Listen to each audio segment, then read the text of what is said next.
composition conversation. And so we had talked about body fat and the fact that fat can be located in different places. And we have this essential fat, which is the amount of fat we need in order to maintain our health. Like, we can't live without this essential fat or function properly without it.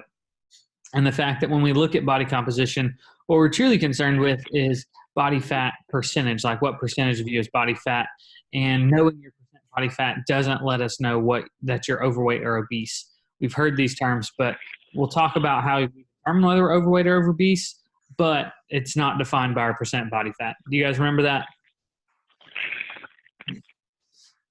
Good. So what we're going to do now is we're actually going to look at some maps. So I'm going to show you the first one, and we'll kind of talk about what we're going to look at. And the reason that we're looking at these is all about trying to get an idea of why body composition is a conversation that needs to be had of looking at those particular things. So if we scroll down, we're going to see that there is a map of the United States with all of the states kind of separated. And what this is from the CDC, the Center of Disease Control.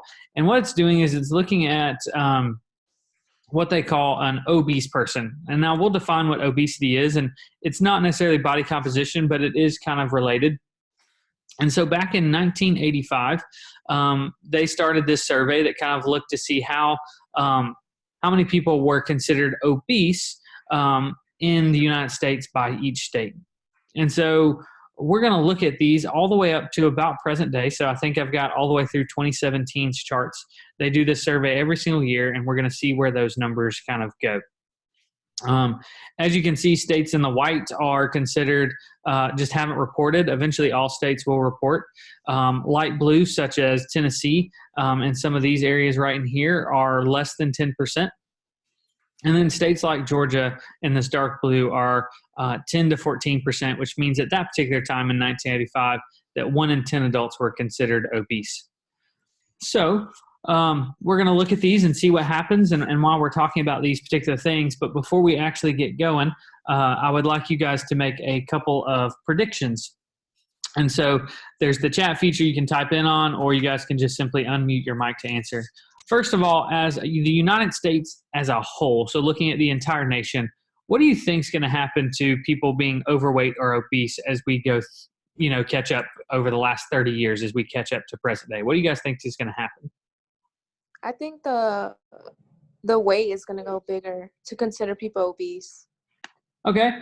Yeah, so that's a pretty typical thing. If most of you guys would probably agree that more than likely we're going to see that the rates of obesity are going to go up. More people will be considered obese.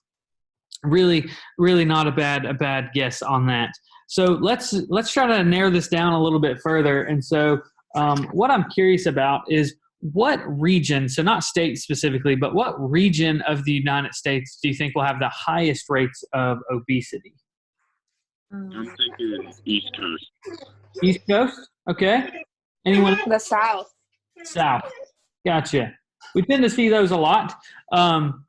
What about region of the United States that might have the lowest rates of obesity, so the least amount of people being obese? Northwest. Northwest? What? I think I heard someone else. I just need you to be a little bit louder. Yeah, like probably Central America, North Central America. Yeah, we can look at Central. Cool. And then let's go one aspect further. I want you guys to think about a state. Do you think there's a particular state that might have the highest rates of obesity? Texas. Texas. That was quick. I think like Alabama and Georgia. Alabama, Georgia. Okay. What about a state maybe with the lowest rates of obesity, so they don't have a lot of people that are necessarily obese? Nevada. Okay. Perfect. Anyone else? I feel like New York and California. That's what I was going to say. Maine. New York, Maine. Cool. So that gives us an idea of kind of what we're looking at. And so what I want you guys to do is just kind of keep those in mind as we go through these maps, because we're literally going to go through 30 to 35 of them and just kind of see those trends. And I'll point out some things as we go along the way. We will keep an eye on Georgia just because that's where we're currently at. If you guys were in school in, Montana, we would look at Montana. And then at the very end of this, we'll kind of talk about how your predictions went, and then maybe why some things are different in some places versus others. So 1985, it'll go pretty quick. We'll see that as we go. So we'll go to 1986. We see that more states are reporting. Georgia is back down below 10%. And so it's just kind of on that edge probably for that first year. We see more states. And so for the first couple of years, we'll go pretty quick. 1987, we're starting to see a little bit more of that darker blue, but we're starting to get information about all the states. Georgia's back up to that dark blue over 10% category. 1988, Georgia's back down, so it's just really hanging on that 10% line, just going back and forth. And we see that Texas and some other states have also bounced back and forth, but we're starting to see some trends. 1989, we start to see that there are more states being this dark blue kind of category, and we don't have a lot of states that are necessarily not giving data in the white. And then we get to 1990. By the year 1990, so 5 years after we started this, we see a large portion of the nation is over 10%. We've only got about 5 or 6 states that aren't reporting. They will eventually report. And then we just have a few states that are this less than 10% currently. So we get to the year 1991. 1991 is a great year. Do you guys know why 1991 is a great year or an important year? And it has nothing to do with this map, by the way. I don't know. I don't know. It was actually the year I was born, so it was a great year. Oh. I graced the world with this present. It was a right? great year. Okay. So just messing around. But actually, as it relates to this map, it's really important year as well. So 6 years after we start this map, something crazy happens. And we'll see in 1991, what happens is we have to add a new category. So 6 years after we start this, we have the first states being over 15% of the population in those states being obese. And those would be the states of Louisiana, Mississippi, West Virginia, and Michigan. We see that Georgia is still less than 10%. We've only got 3 states that haven't reported, and they will eventually report. So we can start seeing that there is a trend, right? 6 years, we've already had to add a new category. So let's continue to move on. So we've got 1992. We see a few more states, and there's very few states in this less than 10% category. 1993. We have only 1 state of Wyoming that isn't reporting, and we only have a couple states that are less than 10%, New Jersey and Massachusetts. Again, we continue to move on to 1994. By the year 1994, all states are reporting, and if you look, there's not a single state that is less than 10% any longer, and that's only 9 years or 10 years into this looking at these rates. 1995. We can see that by 1995, there's a good chunk of the nation that is over that 15% mark. Georgia's still holding out strong for some reason there.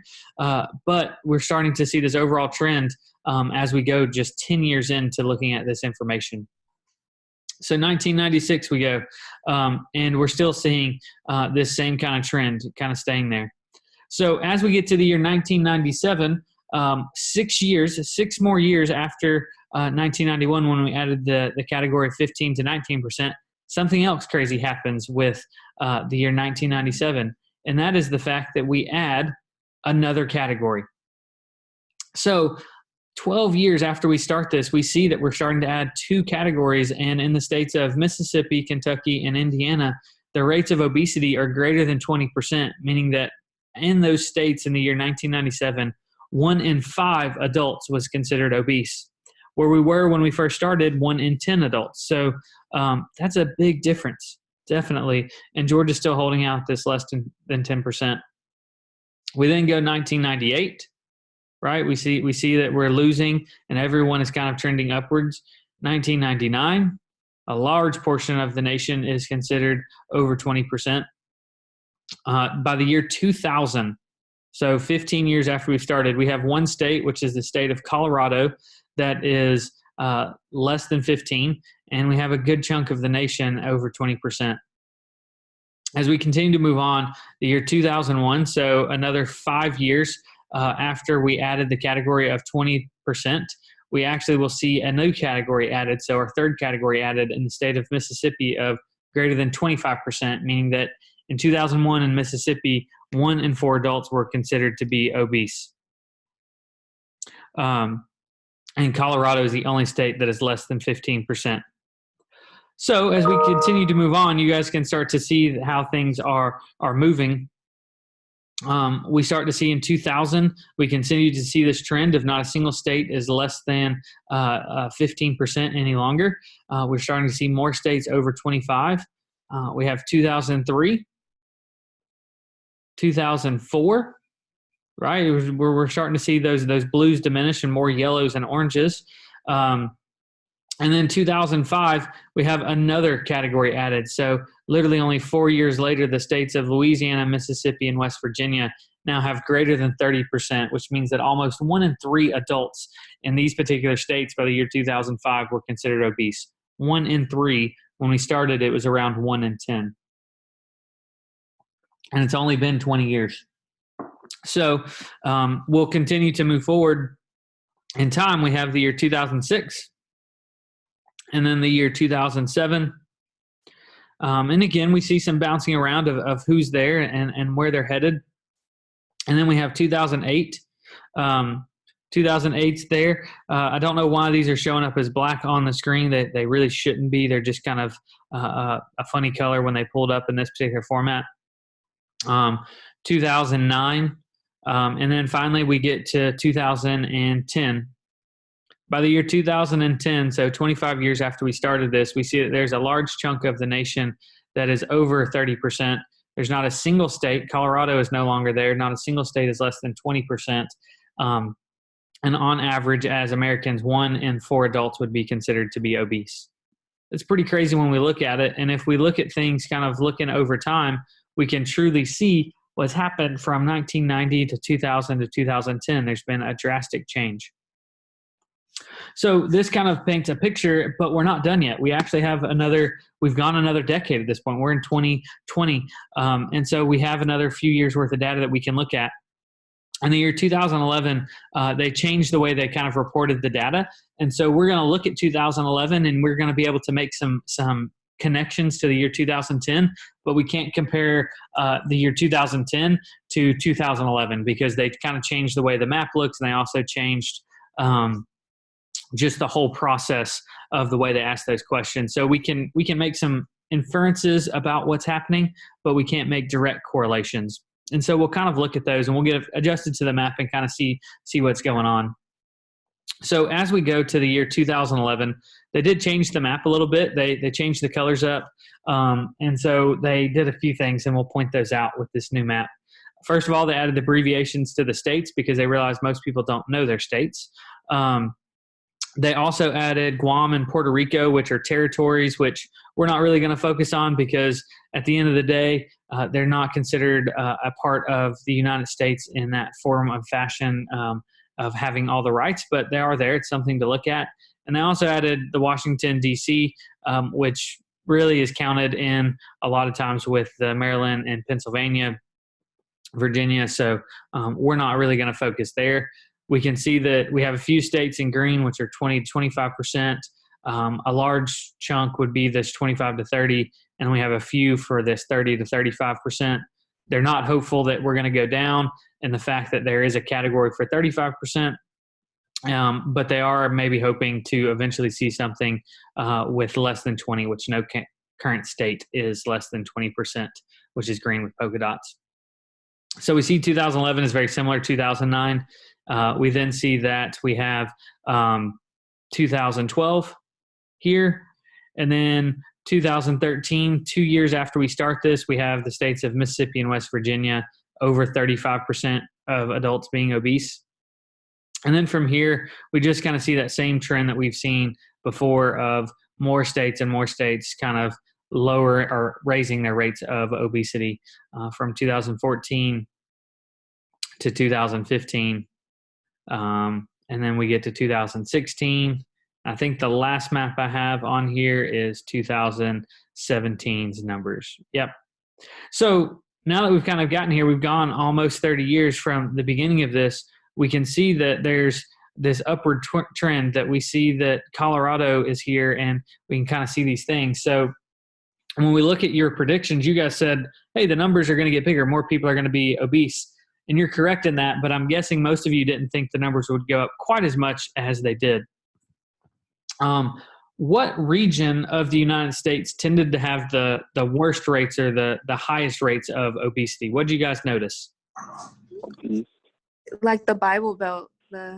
Yeah, kind of the Bible Belt, and there was this kind of this path leading from Texas up to kind of West Virginia, Pennsylvania that we saw kind of leading the way, having the highest rates and kind of going there. So those had the highest rates. What area or what region of the United States had the lowest rates of obesity? The West. Yeah, the West. This map does a good job kind of painting that picture. Do you guys know what and this is not something that's like got a concrete answer. It's something that we're investigating, trying to figure out what may be the reason why the West has lower rates of obesity than maybe like the South and Southeast and kind of this area right in here. Like we eat a lot of like fried stuff. Yeah, that's a great example. So one of the things that might explain it is what we eat. In the South or in this area, we know that people love to eat fried foods, right? You can go to a fair of some type and they have a fry booth where you bring it, we fry it, and you just fry anything. Down in the South, we fry things from chicken, which, okay, that's fine, but we'll fry Twinkies and Oreos we'll fry ice cream and Coke, which who knows was even possible. Heck, there are people even frying sticks of butter to eat them. And so this could be part of it. While out West, they tend to eat more of fresh fruits and vegetables. They tend to eat a little bit more fish. So that could be part of the explanation. What else may help explain those differences? I feel like they see exercising as a routine more. Yeah, so part of it is exercise tends to be something that's pushed a little bit higher over there. And part of that could be the weather. Allows for more activity in this Georgia and in this area. When it's summer, it's very hot and very humid, hard to exercise. Also, we don't have access to a lot of national parks and things where it makes it easy to exercise.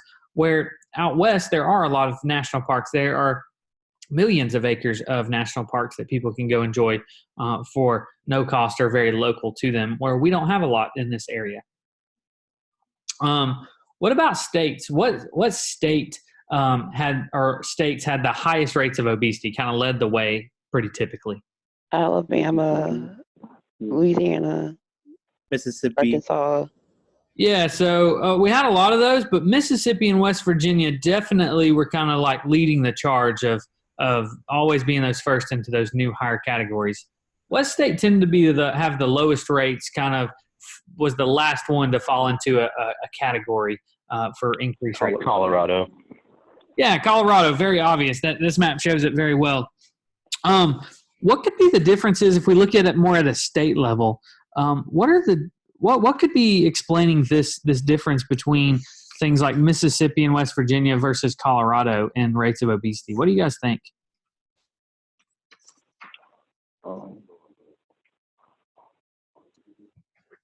What do you mean? I didn't understand the question. I'm sorry. Yeah, so kind of like we just talked about with the regions, like things that make a difference on why the rates are higher. Why does Mississippi and West Virginia have higher rates of obesity when compared to Colorado on average? Like, what do you think would be some factors that go into that? I feel like Colorado, since because of how much snowfall they get, they have to always it's kind of like working out without intentionally doing it. Yeah, that's their driveway and skiing and all that. Yeah, so there's definitely a mindset of more activity, and the things that they have to do out there maybe make them more active, having to shovel snow and things like that. That is definitely one thing that plays a role. What else might play a role? Education, maybe. I don't know. Yeah, that's a really good thing. If you looked at education systems in those states, typically Colorado scores when they evaluate the education system pretty high, like usually top 5. Where Mississippi and West Virginia usually score in the bottom 5.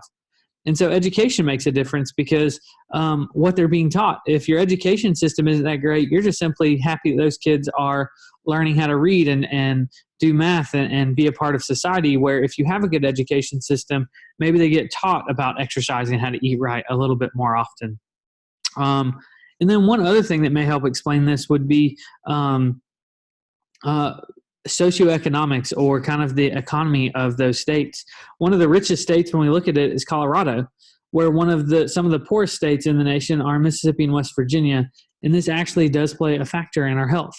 Think about if you are working and you're making a living, and when you pay all of your bills, like your mortgage and electrical payment and all those things, you have just a little bit of money left over, let's say $50, $60, and you have a family. When you go to the grocery store, you're not going to worry about the quality of the food you're buying, the healthiness of the food you're buying.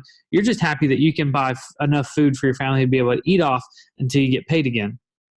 Or in Colorado, if you're making more than enough money and you have more money in your bank account at the end of the month, you can actually focus on buying fresh fruits and vegetables and fish to feed your family healthy foods because you have enough money to feed them these things where other people are just happy to feed their kids. Does that make sense? Yeah. Awesome. Yes. Good. So one other thing I want to make sure that we kind of looked at or talked about at least was why do you think obesity rates went up so much over 30 years? What are some things that may be factors in the fact that as the United States as a whole, our obesity rates didn't go up just a little bit. They went up a whole heck of a lot. What do you think some things could be that explain that or help explain that? A lot more. A lot of fast people. food. Oh, I'm sorry. But you're fine. Yeah, fast food could be one. What were you going to say? A lot of countries say that our portion size is super big. Yeah. Mhm. What was that, sir? Like demand for food too has gone up. Yeah, so portion sizes could be a thing. Fast food when I was a little kid was kind of like a really special treat. But nowadays people use fast food as just because it's a convenient option. Most of you guys have probably eaten fast food in the last couple of days, if not the last week, where used to fast food was kind of one of those things you did occasionally, maybe once every couple of weeks and not at such a regular basis. We've got that. What about technology? Do you guys think technology's played a role? Yeah, like Yeah. Uber Eats and stuff. Yeah, Uber Eats and your cell phones having access to material. You don't even have to get up out of, some of you are probably sitting in bed or whatever doing this lecture. We're used to, you actually even had to get up to go to a desktop computer. And so it's just things that have slowly decreased our activity by little amounts that add up to big differences over 30 years. So for sure, these things could be making a role. Also, think about the job that you have in mind. Most of us have a job that we dream of doing. I would imagine that most of the jobs that you guys think about wanting to do or trying to achieve don't require a lot of movement. Most jobs nowadays in America require you to sit at a computer or a desk all day or most of the day to accomplish those tasks and don't actually have you moving around, which may help explain them as well. Does that make sense? Yes. Good. So now that we've kind of have this out of the way and we see why this is an important conversation to have, we want to talk about the health effects that come along with having too much body fat. We're talking about this too much body fat or this increased body composition because, well, we saw the problem. More Americans are facing that than having too low. With wellness and body fat, we know that there are lots of things that can happen from metabolic dysfunction. So we can have problems making energy and using the energy in our food to do that. That can be a big issue. But we also know that inflammation can occur. And inflammation can also be referred to as swelling. And so when you have too much body fat, yes, your ankles and your knees can swell and your joints can swell, but you also have swelling of your organs. Things like your liver and stomach and your heart swell. And this can cause damage over time and lead to adverse health effects. Another thing that is something that could happen is if you have too much body fat, you can develop something called fatty liver disease. And this is where your liver literally turns to fat. So your liver processes your blood. It helps clean out your blood, keeps things out of it. And when there's excess fat for a long time in your liver actually starts to pull that fat in, trying to clean out your blood. And your liver will actually turn into a piece of fat instead of an organ that is helpful. And so you can't live without a liver. And so this could actually lead to death in some people. Also, one giant thing that excess body fat can cause is something called erectile dysfunction. And so this is where it happens in men, where they have trouble having an erection. And so this is actually a leading indicator of someone who may have health effects from having too much body fat is erectile dysfunction. And so it's a way to look at that. Realize that when it comes to your fat, it does matter actually where it's located. Where your fat is located is not something we don't have control over this. It's going to go wherever it wants to go. Excess fat will. Our body determines that, but we tend to be shaped in two different ways, and this can affect our health. So the first shape we typically say where people hold their body fat would be considered apple-shaped. If someone is apple-shaped, where do you think they tend to carry their fat? Like what region of the body do you think someone apple-shaped would carry their fat? Their belly. Yeah, their belly. This is very typical. And then we also have someone who's pear-shaped. If you think about a pear and the way it's shaped, where do you think someone might hold an excess amount of their fat if they're pear-shaped? Hips and thighs. Yeah, their hips and their thighs. Exactly. So between these two shapes, which one do you think would have more adverse effects on your health? I feel like the apple, because it'll clog, like, it just pushes I don't know, it's too much fat. Yes. You're right. Apple-shaped would cause more adverse health effects. And the reason for that is actually because think about in your stomach. What's deep inside of your stomach? Like if you kind of drill down, what's inside your stomach? Your organs, like intestines, stuff like that. Yeah, you've got some major organs. If we look in our hips, butts, and thighs, there's no real organs that are deep down. And so that excess fat surrounding our organs puts excess pressure on them and causes health effects over time. So apple shape does cause more adverse health effects than pear. Both of them and too much excess are not good, but we know that apple shape tends to have a little bit more adverse side effects. Is there a certain group of people that might tend to be apple-shaped more than pear-shaped, like a certain set of people that tend to be more apple-shaped? Usually see more guys be more apple. Yeah, so men tend to be more apple-shaped where females tend to be more pear-shaped. It doesn't mean that you can't have a guy that carries it in his hips, butt, and thighs. It doesn't mean that you can't have a woman who carries her excess fat in her abdomen. But we just tend to see guys being more of this apple-shaped. Having those beer bellies would be an example of that. Physical activity. When it comes to physical activity, if you have too much body fat, what happens? Is physical activity easy or is it hard? It gets a lot harder. Yeah, it gets a lot harder. And if that exercise is harder, are you likely to participate in it? No. No, we're not. You're much more likely to give up pretty early on, right? Yeah, we're much more likely to give up early on. And so if we're less likely to do exercise, our body fat percentage may tend to go up. And so what we see is this what we call a positive feedback loop, and the fact that the more body fat we gain, the harder exercise becomes and the less likely we're to do it, and the more body fat we'll gain. And so this makes it very hard.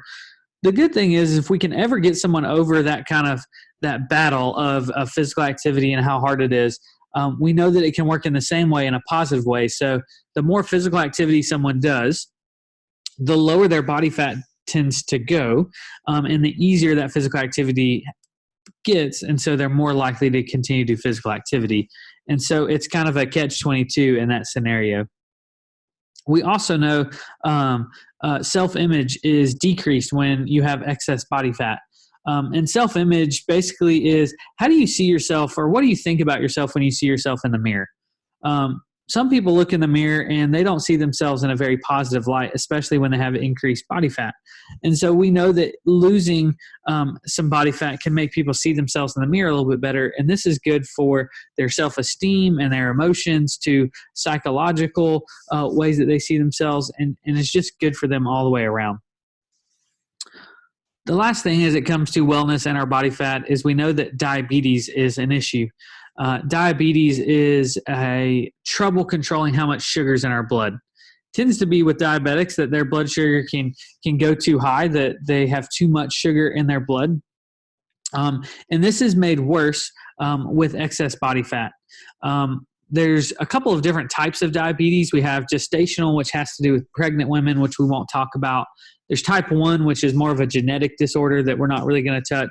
But type 2 diabetes is where your body doesn't respond to the insulin that helps control our blood sugar very easily. So your blood sugar just gets out of hand because there's almost too much of you. Realize type 2 diabetes makes up about 95% of diabetics. So it's type 2 diabetes, and it's really linked back to having too much body fat because the body has to work too hard to help lower that blood sugar. And so these are some issues that we have. There's lots of issues when it comes to this wellness and your increased percentage of body fat. And we've talked a lot about that. But could we have health problems if we don't have enough body fat?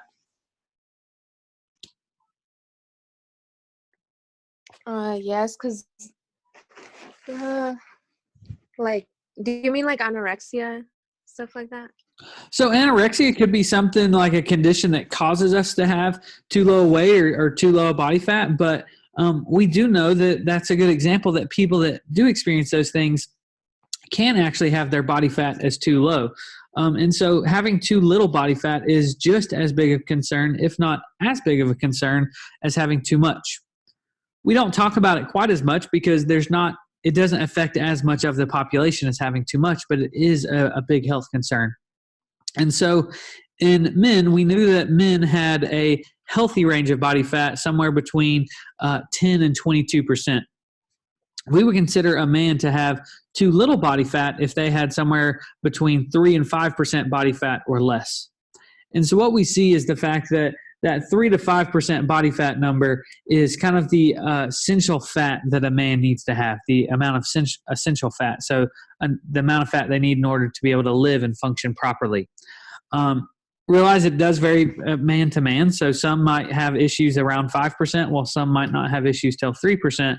But if you fall in that range or lower, we know that that's going to cause some major health effects that are almost worse for the body than having too much body fat. If a man falls between that 5 and 10% category, so they're outside of the healthy range but haven't hit this too low number, it doesn't mean that they have adverse health effects. They may, but it is a kind of a warning sign saying like, hey, you don't need to lose any more body fat because it could become an issue. For females, that percent of too low of body fat is higher. So it's between 8 and 12%. We would consider that essential amount of body fat. And this is where we see health effects starting to occur. And again, it varies female to female. Remember, the healthy range for females was between 20 and 32%. And so when we look at those particular things, what if a woman falls at 15% body fat? Well, again, it's not necessarily a health concern. Many women athletes fall into this range, but it's a sign that we need to start looking a little bit closer and educating women and trying to make sure they don't go any lower, that they see health effects. One thing that happens in females to alert medical people or just people in general that maybe their body fat percentage has gone too low is something called amenorrhea. And amenorrhea is simply the absence or the irregularity of a menstrual cycle. Now, there are lots of things that can cause the irregularity of a menstrual cycle. But if you've had a normal menstrual cycle and you started to lose some weight and started to lose some body fat and your menstrual cycle goes away or isn't functioning like it was, this is a very big sign that possibly you have amenorrhea and that your body fat percentage has gone too low. Does that make sense? Yes. Good. So now that we kind of have this out of the way, we do want to go talk about something that we've kind of skipped over. And we've talked about obesity and overweight, but we haven't really talked about how do we figure out whether we're considered overweight or obese or things like that. And so when it comes to it, we have this thing called BMI. BMI stands for Body Mass Index. And BMI and Body Mass Index is a super easy number for us to calculate. It's really, really easy. And it's used a lot of times by doctors and all kinds of people to gather information on you. The problem with BMI or Body Mass Index is that it's not always accurate. Okay? It doesn't mean that it's always inaccurate. It's just not always accurate for everyone. It can be inaccurate. when it comes to it, BMI is how we kind of figure out and we classify you as overweight, obese, or even underweight or normal weight. If you've ever been referred to as that way, typically someone has looked at your BMI. And I need to know 2 things about you in order for me to figure out your BMI. They're super easy for me to collect. What 2 pieces of information do I need to know about you in order for me to figure out your BMI? What do you think those 2 Height and pieces your of weight. information are? Yeah, they're your height and your weight. If I know your height and I know your weight, I can calculate your BMI. Most people know their height and their weight. Well, right offhand, they don't really need much more information. So with that being said, BMI does need to be in your in kilograms and in meters, and so you might have to convert if you know it in pounds and inches, that type of thing. But the equation for BMI is simply your weight divided by your height times your height. This is your actual BMI, and so it's kind of like how many kilograms per meter squared is the units for that. This is based on this number, we can then identify whether you're normal weight, underweight, overweight, or obese. And so we're looking at a lot of these things. Realize that BMI was not designed to kind of indicate your health and for doctors' use. It was actually used for insurance companies to be able to tell how much they were going to charge you for things like life insurance. But it's gone into the medical world because it's so easy. I just need to know 2 simple things about you: your height and your weight. Can you think of an individual that may so when we're looking at this BMI, so I'll back up. So when we're looking at BMI, it's simply telling me how much of you there is. It's telling me how much weight you have compared to your height and basing that assumption that we should all weigh a certain amount based on our height. But it doesn't take into account the quality, what that weight is made up of. Is it mostly fat? Is it mostly muscle? Is it a lot of bone? Like, it doesn't take into account these things. And so that's what makes this inaccurate. Can you think of a person or like a group of people that may have a lot of that? They may weigh a lot. They may be considered obese or have a lot of weight to their height, but they actually may be quite healthy and have actually a lot of muscle and may actually have too low of a percent body fat. Like bodybuilders? Bodybuilder is a great example. Bodybuilders tend to always be obese. Almost all bodybuilders are considered obese, but they're actually pretty healthy, and we're actually more concerned with them having too low of percentage of body fat, not having too much. And so this would be a group of people where this might not be as accurate. And so we always want to learn more about someone than just how much do they weigh and compared to their height. This is a good starting point, but more information needs to be found.